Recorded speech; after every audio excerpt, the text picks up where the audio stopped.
نحمدہ و نصلی علی رسولہ الکریم اما بعد۔ پارہ نمبر 12 سورہ یوسف، آیت نمبر 36۔ اعوذ باللہ من الشیطان الرجیم، بسم اللہ الرحمن الرحیم۔ ودخل معه السجن فتیان قال احدهما انی ارانی اعصر خمرا وقال الآخر إني أراني أحمل فوق رأسي خبزا تأكل الطير منه نبئنا بتأويله إنا نراك من المحسنين صدق اللہ العظیم۔ حضرت یوسف علیہ السلام کی پاک دامنی، آپ کی عفت، آپ کی عصمت اور بزرگی یہ ظاہر ہو چکی شاہی خاندان کے سامنے، لیکن ان لوگوں نے اپنی عزت بچانے کے لیے فیصلہ کر لیا حضرت یوسف علیہ السلام کے متعلق کہ آپ کو کچھ وقت کے لیے جیل میں بھیج دیا جائے، تاکہ یہ جو معاملہ اٹھ کھڑا ہوا ہے یہ کسی طریقے سے اس کو یہیں پر ختم کر دیا جائے۔ چنانچہ حضرت یوسف علیہ السلام کو جیل میں بھیج دیا گیا۔ حضرت یوسف علیہ السلام جب جیل میں پہنچے تو آپ نے اپنے اعلیٰ اخلاق، اپنے اعلیٰ کردار اور لوگوں کی خدمت خلق کا جذبہ، اور اگر کوئی بیمار ہو جاتا تو اس کی آپ عیادت کرتے، کسی کو ضرورت پڑتی تو آپ اس کی مدد کرتے، کسی کو کسی چیز کی بھی ضرورت پڑتی آپ اس کی مدد فرماتے۔ تو اعلیٰ اخلاق، کردار، اعلیٰ گفتگو، اعلیٰ گفتار، ہر چیز کو دیکھ کر جو جیل کے لوگ تھے وہ بہت متاثر ہو گئے۔ اور دوسری طرف اللہ تعالیٰ نے آپ کو حسن و جمال اور خوبصورتی انتہا درجے کی عطا فرمائی تھی، تو وہ جتنے جیل کے لوگ تھے وہ سب آپ کے ساتھ محبت کرنے لگے، آپ کے گرویدہ اور دیوانہ ہو گئے۔ یہاں تک کہ جو جیل کا سپرڈنٹ تھا وہ بھی آپ کے ساتھ محبت کرنے لگا، اور وہ یہاں تک کہنے لگا کہ اگر میرے اختیار میں ہو تو میں آپ کو ایک دن بھی جیل کے اندر نہ رہنے دوں۔ ایسے پاکیزہ انسان کو جیل کے اندر کیوں رکھا ہے نا؟ بے گناہ تھے، حضرت یوسف علیہ السلام کا قصور تو کوئی نہیں تھا، یہ تو انہوں نے اپنے آپ کو چھپانے کے لیے اور اپنی یہ جو انہوں نے تھی ان کی ساری کے ساری بے وقوفیاں اور غلط باتیں، ان کو دبانے کے لیے انہوں نے حضرت یوسف علیہ السلام کو جیل میں بھیج دیا۔ حضرت یوسف علیہ السلام کے پاس جیل کے لوگ آئے اور کہنے لگے حضرت ہمیں آپ سے بہت پیار ہے۔ آپ فرمانے لگے بھئی میرے ساتھ پیار کی باتیں مت کرو، میرے ساتھ محبت کی باتیں مت کرو۔ میرا بچپن کا زمانہ تھا کہ اس وقت میری پھپھی جان نے مجھ سے محبت کا دعویٰ کیا تھا اور اس کا خمیازہ مجھے ہی بھگتنا پڑا تھا، میرے اوپر تکالیف آئی تھی۔ پھر میرے والد محترم نے میرے ساتھ محبت کا دعویٰ کیا، اس کا خمیازہ بھی مجھے ہی بھگتنا پڑا کہ مجھے بھائیوں نے اٹھا کر کنویں میں ڈال دیا۔ اور پھر جب مجھے عزیز مصر نے خرید لیا تو اس نے کہا کہ میں تم سے محبت کرتا ہوں، اور اس کا خمیازہ بھی مجھے ہی بھگتنا پڑا کہ مجھے جیل کے اندر ڈال دیا گیا۔ اب تم کہتے ہو کہ ہم تم سے محبت کرتے ہیں تو آگے مجھے پتہ نہیں کہاں ڈال دیا جائے گا، اس لیے محبت کے دعوے میرے ساتھ مت کرو۔ حضرت یوسف علیہ السلام جیل میں ہیں اور بھی قیدی آ رہے تھے۔ شاہی خاندان کے خدمت گاروں میں 2 قیدی جیل کے اندر داخل کیے گئے۔ ان کا قصور یہ تھا، ان کے اوپر الزام یہ تھا کہ انہوں نے بادشاہ وقت کا قتل کرنے کے اندر معاون کا کردار ادا کیا ہے، کہ بادشاہ وقت کو قتل کرنے لگے تھے۔ کچھ لوگ بادشاہ وقت کے دشمن تھے اور انہوں نے پلاننگ کی کہ بادشاہ وقت کو قتل کر دیا جائے۔ اس کے لیے انہوں نے جو شاہی خاندان کے جو باورچی تھے ان کو اعتماد میں لے کر ان کو ساتھ لیا اور پیسے اور رشوت دے کر تاکہ آپ ہمارا ساتھ دیں اور ہم بادشاہ کو قتل کریں۔ ان میں ایک آدمی وہ تھا جو کہ کھانے کا نگران اعلیٰ تھا، روٹی پکانے میں پکانے والے جتنے بھی تھے نان بھائی، ان کا نگران اعلیٰ تھا وہ۔ اس کے ساتھ بات چیت کی گئی اور رشوت کی پیشکش کی گئی۔ اور دوسرا ایک آدمی تھا جس کی پلانے کی ڈیوٹی تھی، شربت وغیرہ پلانا، شراب پلانا، پینے پلانے کی اس کی ڈیوٹی تھی۔ اس کو اعتماد میں لے کر اس کو انہوں نے رشوت کا جھانسا دیا۔ تو یہ جو پینے پلانے والا آدمی تھا، اس نے تو انکار کر دیا، اس نے کہا کہ میں تمہارا ساتھ نہیں دے سکتا۔ جبکہ جو روٹیاں پکانے والوں کا نگران اعلیٰ تھا، اس نے ذمہ داری اٹھا لی اور رشوت قبول کر لی، اور اس نے زہر لے کر کھانے کے اندر ڈال دی۔ اب بادشاہ کو خبر ہو گئی، جب بادشاہ کے سامنے کھانا رکھا گیا بادشاہ کو خبر ہو گئی۔ یہ دونوں آدمی سامنے کھڑے ہیں، کیونکہ کھانا پیش کرنے کے لیے کس نے جانا تھا؟ جو کھانے کا نگران اعلیٰ ہے وہ خود پیش کرے گا، اور مشروب شراب یہ جو نگران اعلیٰ ہے اس کام کا وہ خود جا کر پیش کرے گا بادشاہ وقت کو۔ اب بادشاہ کو پہلے خبر ہو چکی تھی۔ اب جب بادشاہ ان چیزوں کی طرف ہاتھ بڑھاتا ہے تو یہ جو مشروب تھا، شراب پلانے کے اوپر معمور تھا، یہ کہتا ہے بادشاہ سلامت، کھانا مت کھانا، اس کے اندر زہر لگی ہوئی ہے۔ وہ جو روٹیاں بنانے والا تھا اس نے فوراً الزام لگایا، کہتا ہے بادشاہ سلامت، شراب مت پینا، اس کے اندر زہر ملی ہوئی ہے۔ اب دونوں نے ایک دوسرے کو پر الزام لگا دیا۔ تو بادشاہ نے کہا کہ دیکھو بھائی، یہ جو شراب پلانے والا تھا اس کو کہا کہ یہ تم خود پیو اس کو۔ اس نے اٹھا کے پی لی، کیونکہ اس نے تو کوئی کام ایسا نہیں کیا تھا، تو کوئی مسئلہ نہیں ہوا۔ اب بادشاہ نے اس کو کہا جو روٹی بنا کے لے کے آیا تھا، یہ روٹی تم کھاؤ۔ کہا میں نہیں کھاؤں گا، وہ تو زہر ملا کے لایا تھا اس نے بادشاہ کو مارنے کے لیے۔ اب وہی روٹی وہاں سے اٹھا کر ایک جانور کے سامنے ڈالی گئی، وہ جانور وہیں پہ کھاتے ہی مر گیا۔ تو بادشاہ نے ان دونوں کے اوپر کیس کروا دیا اور ان دونوں کو پکڑ کے جیل کے اندر بند کر دیا کہ جب تک تحقیق نہیں ہوتی اس وقت تک ان دونوں کو جیل میں ڈال دو۔ تو یہ شاہی خاندان کے دونوں باورچی یہ جیل میں حضرت یوسف علیہ السلام کے ساتھ یہ بھی جیل کے اندر بند کر دیے گئے۔ اب یہ جو لوگ تھے ان کو اپنا خطرہ تھا کہ ہمارے ساتھ پتہ نہیں کیا بنتا ہے۔ اب انہوں نے جب حضرت یوسف علیہ السلام کا جیل میں جاتے ہی چرچا سنا کہ بہت بڑے اللہ والے اور بہت لوگوں کی مدد کرنے والے، لوگوں کے ساتھ تعاون کرنے والے، تو یہ دونوں حاضر ہوئے آپ کی خدمت میں اور آ کر انہوں نے کہا کہ حضرت ہم نے خواب دیکھا ہے اور ہمیں ان خوابوں کی تعبیر بتا دیجیے۔ ایک کہنے لگا کہ میں نے دیکھا ہے کہ میں انگوروں سے شراب تیار کر رہا ہوں، نچوڑ رہا ہوں، تیار کر رہا ہوں اور میں پلا رہا ہوں بادشاہ کو۔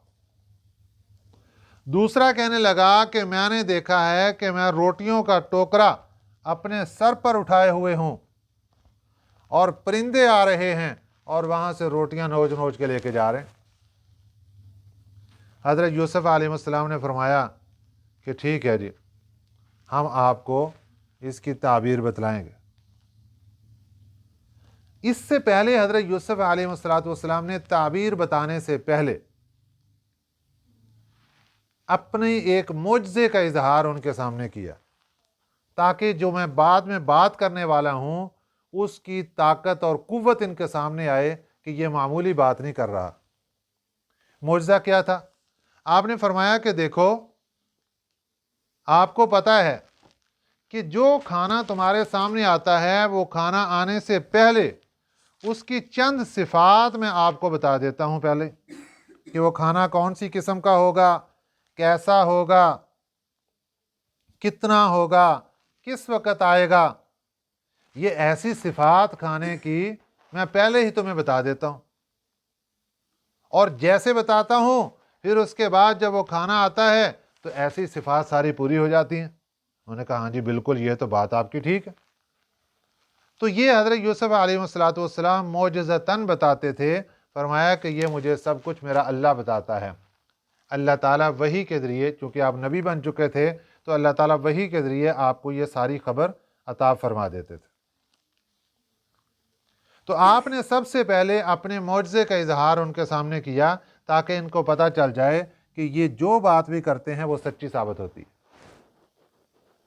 اس کے بعد پھر آپ نے ان کو دعوت دینی شروع کی دین کی طرف، کیونکہ اس زمانے میں بھی شرک کا ماحول تھا اور شرک کا بہت چرچا تھا۔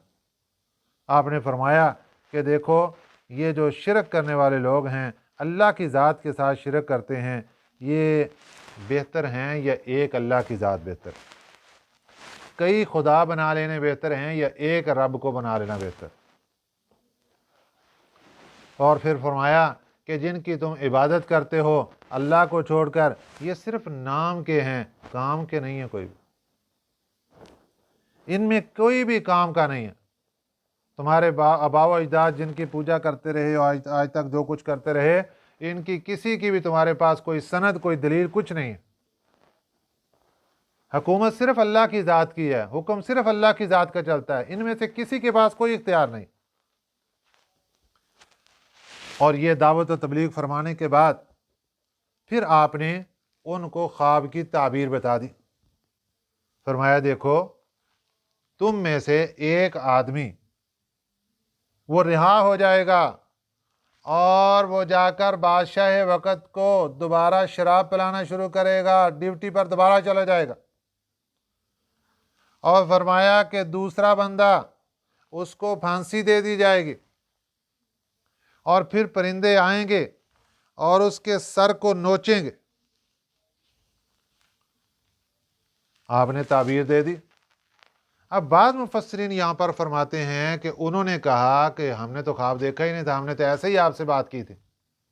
فرمایا خواب دیکھا تھا یا نہیں دیکھا تھا، جو بات آپ نے کی، جو میں نے تعبیر بتا دی، اب یہ فیصلہ اللہ کی طرف سے ہو چکا ہے، اب ایسے ہی ہوگا۔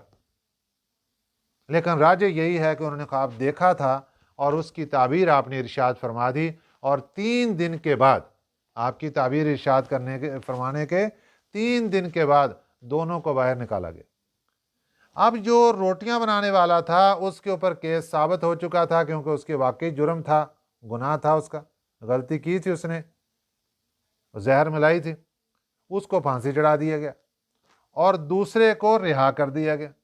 اب جس کے بارے میں آپ کو پتہ چلا تھا کہ یہ رہا ہو جائے گا اور یہ دوبارہ بادشاہ کے پاس جائے گا ڈیوٹی پر، آپ نے اس کے ذمہ ایک کام لگایا، بھئی دیکھو جب بادشاہ وقت کے پاس جاؤ تو اس کو جا کر بتانا کہ ایک بے گناہ مجرم اتنے سالوں سے جیل کے اندر پڑا ہے، اس کا بھی تو کیس نکال کے دیکھو، اس کے اوپر جرم کوئی بھی نہیں، اس کے اوپر الزام کوئی بھی نہیں، کچھ بھی نہیں، بے گناہ ہے، اور اس کو جیل کے اندر ڈال رکھا ہے۔ اس نے کہا ہاں جی ٹھیک ہے جی، میں جا کے بادشاہ کو یاد کراؤں گا۔ یہ وہ باہر آیا، وہ شیطان نے اس کو بلا دیا۔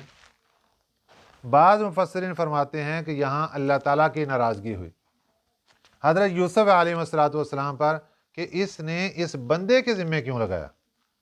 عام آدمی کے معاملات اور ہوتے ہیں، جو ایک اللہ کے نبی ہوتے ہیں اس کے معاملات ڈائریکٹ اللہ کی ذات کے ساتھ ہوتے ہیں۔ اللہ نے ناراضگی کا اظہار فرمایا کہ اس نے بندے کی ڈیوٹی کیوں لگائی۔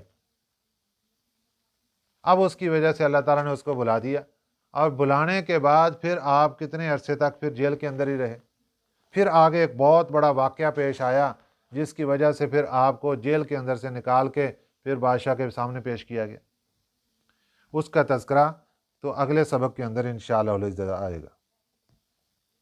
وَدَخَلَ مَعَهُ السِّجْنَ فَتَيَانِ، وَدَخَلَ اور داخل ہوئے، مَعَهُ ان کے ساتھ، السِّجْنَ قید خانے میں، جیل خانے میں، فَتَيَانِ دو نوجوان،